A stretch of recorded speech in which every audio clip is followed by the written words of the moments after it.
एक नाम की कीमत पूरा त्रिभुवन नहीं है, तो आपने जब 100 नाम जप किए हैं तो आपका मंगल हो जाएगा। इसलिए हम प्रार्थना करते हैं कि 24 घंटे में 24 मिनट भगवान को दे दीजिए। 24 घंटे में यद्यपि जीवन तो केवल भगवान के लिए आपको प्राप्त हुआ है, पर पूरा जीवन भगवान को ना दे पाए ये हमारी दुर्भाग्य है। तो हमें 24 घंटे में 24 मिनट तो देना चाहिए।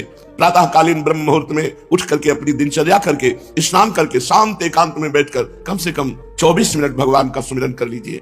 किसी भी तीर्थ जाने की जरूरत नहीं है। हर तीर्थ में जो तीर्थत्व है वो भगवान के नाम में विराजमान है।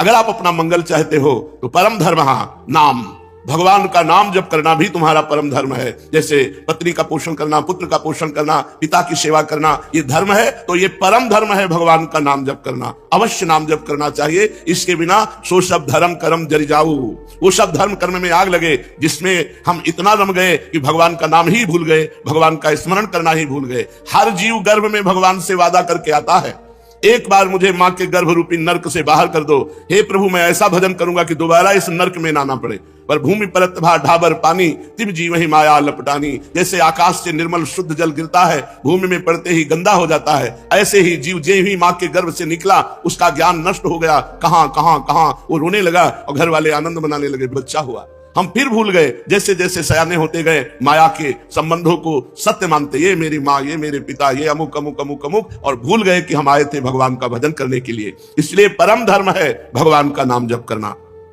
परम धन है नाम, कबीरा सब जग निर्धना, धनवंता नहीं कोई, धनवंता सोई जानिए जाके राम नाम धन होए। जब आप यहां से शरीर छोड़ेंगे एक सिक्का आपके साथ नहीं जाएगा, केवल भगवान का नाम आपके साथ जाएगा। इसलिए नाम ही परम अर्थ है, परम धन है। नाम ही भक्त का सुहृद है। सुहृद माने बहुत प्यार करने वाला।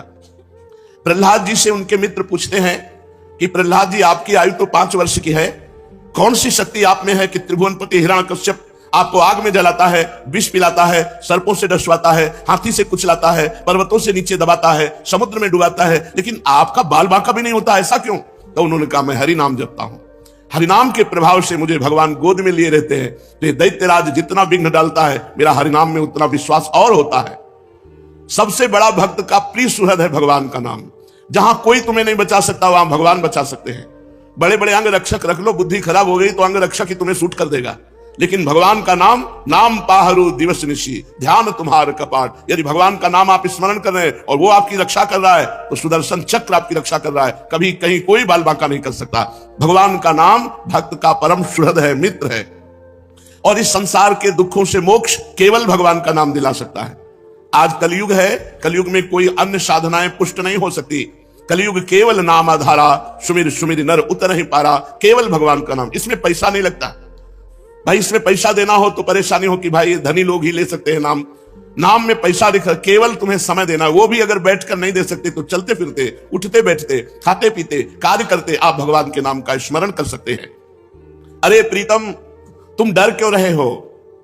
तुम केवल मेरा नाम लो। देखो तुम्हें किसी से नहीं डरना, मैं वो हूं। मेरे डर से अग्नि प्रज्वलित होती है, मेरे डर से सूर्य तपता है, मेरे डर से देवराज इंद्र अपना कार्य करते हैं, वायु देवता अपना कार्य करते हैं, मृत्यु देवता अपना कार्य करते हैं। मेरे भक्त को कोई भयभीत नहीं कर सकता, श्री भगवान के वचन। इसलिए किसी की ताकत नहीं कि मेरे भक्त का मंगल कर सके।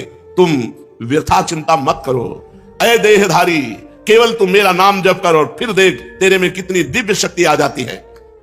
कुछ मत सोच, निर्भय रहे, केवल मन लगे या ना लगे जिह्वा से नाम ले, राधा राधा राधा, मन लगे ना लगे। कुछ लोगों का प्रश्न रहता है कि यदि मन ना लगे, हमारा मन भजन में नहीं लगता और फिर हम भजन करते हैं तो क्या लाभ मिलेगा? तो मन लगे ना लगे, जब भोजन पाओगे तो तुम्हारा पेट भर जाएगा कि नहीं भर जाएगा? मन लगे ना लगे, रास्ता चलोगे तो लक्ष्य प्राप्त हो जाएगा कि नहीं हो जाएगा? ऐसे ही मन लगे ना लगे, आप राधा राधा बोलोगे, आपको भगवत प्राप्ति निश्चित हो जाएगी, आपके दुखों का नाश हो जाएगा। अरे प्रीतम, तुझे भगवान कितना प्यार करते हैं तुझे पता नहीं। सच्ची मानिए, भगवान ने सबको फ्री वायु दी है, फ्री आकाश अवकाश दिया है, पृथ्वी में वास दिया है, मानव देह दिया है, जल दिया है। किसका टैक्स है? किसकी फीस लेते हैं भगवान? लेकिन आप भगवान का स्मरण नहीं करेंगे तो दुर्गति को प्राप्त हो जाएंगे। अरे प्रीतम, तेरी आकांक्षा पूर्ण करने के लिए मैं समर्थ हूं, तू जो चाहेगा मैं तुझे दूंगा, पर तू मेरा नाम जप कर। भगवान कितना प्यार करते हैं, जो हमको जिस बात को हम भूले हुए हैं उस बात को समझा रहे हैं। मैं सदैव तेरे पास रहता हूं, तू जानता नहीं है। कोई ऐसा नहीं जिसके पास भगवान ना हो, क्योंकि सर्वत्र भगवान है। तो जहां मैं हूं वहां भगवान है, सबके भगवान है तो मेरे भी भगवान है, सब समय में भगवान है। तो जिस समय में जहां हूं उस समय भी भगवान है, सबके भीतर है, हमारे भी भीतर है। हम कभी एक क्षण भी भगवान से अलग नहीं रहते, पर हम भगवान का चिंतन नहीं करते, इसलिए अनुभव नहीं होता। तूने कामिनी की चाह की स्त्री की, तो मैं तेरी स्त्री बनकर तेरे पास बैठ गया। पक्की बात, पक्की बात। जब सृष्टि नहीं थी तब केवल श्री भगवान थे, जब सृष्टि नहीं रहेगी तो केवल श्री भगवान रहेंगे। तो बीच में जो कुछ है वो सब श्री भगवान ही बने हुए हैं। वेद कहता है एकोहम बहुश्यामः, मैं एक बहुत रूपों में हो जाऊं, ऐसा परमात्मा ने संकल्प किया। तो वही परमात्मा स्त्री बन गया, पुरुष बन गया, जड़ बन गया, चैतन्य बन गया, अच्छा बन गया, बुरा बन गया। भगवान कह रहे हैं अय प्रीतम, अय प्यारे, तूने कामना की स्त्री की तो मैं स्त्री बन गया। जो जो तू कामना करता मैं वही पदार्थ बन जाता हूं, वही व्यक्ति बन जाता हूं, वही वस्तु बन जाता हूं। इसलिए तुझे कह रहा हूं, कब तक तू कामना करता रहेगा मेरे को भूल करके? इसलिए मेरा स्मरण कर और कामनाओं का त्याग कर, तो मैं तेरे समीप ही हूं, तुझे ऐसा अनुभव हो जाएगा।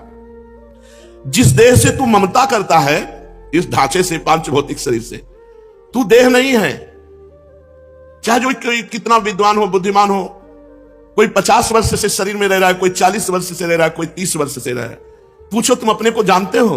बड़े बुद्धिमान बनते हो, बड़े ज्ञानी बनते हो, अपने को जानते हो? तो कहेगा हाँ जानते हैं, मैं अमुक जगह जन्म लिया हूं, मैं नहीं। ये तो देह का परिचय दे रहे हो, ये तो ढांचे का परिचय दे रहे हो। जो 3.5 हाथ का ढांचा है तुम्हारे हाथ से, इसका तुम परिचय दे रहे हो। इसमें जो तुम रह रहे हो वो कौन हो? उत्तर नहीं है। तुम कौन हो? तो अपना नाम बता देगा, मेरा अमुक नाम। नहीं, ये देह का संबोधन है। मैं अमुक रूप रंग का हूं, ये देह का संबोधन है। तुम कौन हो? अब चुप हो जाएगा। बस यही बात जान ले तो परमात्मा प्राप्ति हो जाए। भगवान का चिदानंदमय स्वरूप तुम हो। अपने को भूल करके पुरुष शरीर में तो पुरुष मान लिया, स्त्री शरीर में तो स्त्री मान लिया। अरे ओ मेरी संतान, श्री भगवान कह रहे, इस जड़ देह की ममता से ही तेरा पतन हुआ है। इस शरीर से ममता हटा और मेरे में चित्त को जोड़, तो परिणाम में तू देखेगा कि तू मेरा ही स्वरूप है। सोई जाने जही देह जनाई, जानत तुम्हें हो जाई। अपने सच्चिदानंदमय आत्म स्वरूप का विस्मरण करके तू भोगों में, प्रपंच में, सब में फंस गया। और यही फंसाव अंतिम समय तेरा चिंतन बनेगा और फिर अगला जन्म उसके परिणाम से हो जाएगा। इसलिए तू लौट, इस ममता और आसक्ति को मेरे चरणों में लगा दे। मेरे नाम का कीर्तन कर, मेरा नाम जप कर। नाम चिंतामणि कृष्ण चैतन्य रस विग्रह, पूर्ण शुद्धो नित्य मुक्तो अभिन्नत्वान मनामिनो। नाम ही भगवान का चिंतामणि है। जो जितना नाम जप करता है, जो चाहेगा वो प्राप्त हो जाएगा। पर नाम पहले पाप का नाश करता है। यहां की जितनी चाहते हैं सब झूठी हैं, सच्ची मान लीजिए। एक कामना की पूर्ति होती है, 2 समस्याएं खड़ी हो जाती है, 2 की पूर्ति होती है, 4 समस्याएं। कब तक हम लगे रहेंगे इसमें? और इसके बाद मृत्यु आ जाती, भारी समस्या, सब छूट गया। फिर नई दुकान, नया मकान, नई विद्या, नया ज्ञान। कब तक भटकते रहेंगे? अनादिकाल से हमारा जन्म होता रहा, हर जन्म में मानते रहिए मेरा परिवार है, हर परिवार छूटता रहा। अब हम कम से कम मानव देह जो मिला है इसे आखिरी कर ले। भजन के द्वारा, भगवत चिंतन के द्वारा हम ये चाह करें कि एक बार तो श्री भगवान को देखे, एक बार तो भगवान का साक्षात्कार करें। पर जीव ऐसा भूला हुआ है कि चाह ही नहीं है कि भगवान से मिले। तो भगवान का नाम चिंतामणि है। यदि आप लौकिक पदार्थ भी चाहते हो तो वो पुण्य के बल से प्राप्त होते हैं। तो सबसे बड़ा पुण्य है भगवान का नाम। खूब भगवान का नाम जप करो। नाम चैतन्य रस विग्रह, भगवान का चिदानंद स्वरूप नाम है कृष्ण। ये कृष्ण चिदानंद में जप कर देखो, बड़ा ज्ञान समाया हुआ है। जो राम राम नहीं कर पाते थे, मरा मरा मरा उल्टा जपे, वो ब्रह्म ज्ञानी हो गए। वो भगवान के पावन चरित्र को रचा वाल्मीकि रामायण में। अगर हम सीधे राम राम जप रहे हैं, राधा राधा जप रहे हैं, तो हमें कौन सा ज्ञान नहीं प्राप्त हो जाएगा? चैतन्य रस विग्रह, पूर्ण शुद्ध, नित्य मुक्तो अभिन्न स्वान नाम नामिनो। नामी और नाम अभेद है, भगवान और भगवान का नाम अभेद है। अगर हम नाम जप कर रहे हैं तो मानो भगवान कृष्ण ही कृष्ण नाम के रूप से हमारी जिह्वा में, मानो राधा किशोरी ही राधा नाम से हमारी जिह्वा में विराजमान है। अय शरीरधारी, तू केवल नाम ले। किसी रोग में इतनी बड़ी सामर्थ्य नहीं कि तुझे परास्त कर सके। सच्ची कहता हूं, अगर भगवान नाम का आश्रय ना हो तो दुर्गति हो जाए। ये नाम की महिमा से तुम्हें कह रहे हैं, कोई भी बड़े से बड़ा रोग उसे परास्त नहीं कर सकता जो भगवान का नाम जप कर रहा है, जो भगवान की भक्ति से युक्त है, जो भगवान के आश्रय से। और शोक, चाहे सब कुछ नष्ट हो जाए तो भी भगवान का नाम जप करने वाले के हृदय में शोक नहीं होता। दुख ज्वाला, हमने देखा कि जब हमें अधिक पीड़ा होती तो किशोरी जो हमें अधिक सुख देती है, इतना आनंद अंदर से दे देती है कि बाहर शरीर का दुख हमें पीड़ा नहीं पहुंचा पाता। यदि आप दुख से बचना चाहते हो तो भगवान नाम का निरंतर रटन करो, नहीं तो ये संसार ऐसा है, इतनी ओवर थिंकिंग बढ़ती चली जाएगी कि आपको डिप्रेशन में पहुंचा देगी। अगर नाम जप नहीं करोगे, सत्कर्म नहीं करोगे, भगवत आराधना नहीं करोगे, तो तुम्हारा मन ही तुम्हें क्लेश देने के लिए उतारू हो जाएगा, तुम्हारा मन ही तुम्हें भयभीत कर देगा, तुम्हारा मन ही तुम्हें गंदी आदतों में फंसाकर तुम्हें नष्ट कर देगा। इसलिए भगवान नाम, चाहे वो जो नाम प्रिय हो या गुरुदेव के द्वारा मिला हो, उसे खूब जपिए। जो गतिविहीन है, जो भोगी है, जो रोगी है, जो परद्रोही है, जिसमें न ज्ञान है, न वैराग्य है, न भक्ति है, जो धर्माचार शून्य है, यदि वो भी केवल नाम जप करने लगे, कुछ नहीं है अध्यात्म का, शरीर भी पीड़ा युक्त है, मन भी पीड़ा युक्त है, और अगर नाम जप करना शुरू कर दे तो समस्त पीड़ाओं से मुक्त हो जाएगा। देख लो जप करके, कोई भी रोग शोक पाप ताप साप उसको व्यापता नहीं है जो भगवान के नाम में रत रहता है। बस नाम जपना कठिन है, मन नहीं लगता नाम जपने में, इसमें रुचि नहीं होती। अगर हो जाए तो लोक परलोक के सारे सुख तुम्हारे चरणों में रहेंगे और जीवन परमानंद में हो जाएगा, मृत्यु का भय खत्म हो जाता है। भगवान के भक्त की मृत्यु कैसे होती है? जैसे विशाल गजराज हाथी के गले से फूलों की माला टूट जाए, उसे पता भी न चले, ऐसे भगवान के भक्त की मृत्यु होती। नहीं तो जन्मत मरत दुसा दुख होई, बड़ा भयानक दुख होता है मृत्यु के समय, और मृत्यु आने के पहले न जाने कितने दुख पीड़ा पहुंचाते हैं। इसलिए सबसे प्रार्थना है, जितना बन सके अधिक से अधिक भगवान का मंगलमय नाम जप करो। अरे वो प्रीतम, मेरा नाम बड़ा मीठा है, बस तुम निरंतर लो। नाम मीठा है, हमें मीठा नहीं लगता। तो जैसे पित्त बढ़ जाए तो मिश्री मीठी होती है, पर मुंह में डालो तो कड़वी लगेगी, क्योंकि पित्त बढ़ रहा है।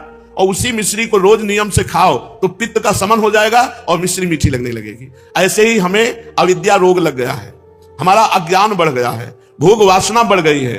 तो हमें राधा नाम सुधा रसम रसितुम, जो राधा नाम अमृत है, अच्छा नहीं लगता, लेकिन भगवान नाम एकांत शांत बैठकर जप करने में नहीं लगेगा। अगर आप जपने लगो तो अविद्या का नाश हो जाएगा। जैसे मिश्री नियम से पाओ तो पित्त का समन होकर मीठी लगने लगेगी, ऐसे ही भगवान नाम मीठा लगने लगेगा। जिसको भगवान नाम मीठा लगने लगा, मानो भवरोग नष्ट हो चुका है। अब प्रेम उसके हृदय में जागृत होगा और वो सतरति सतरति सालोकांत तारयति, वो स्वयं तर जाएगा, स्वयं तर जाएगा, लोगों को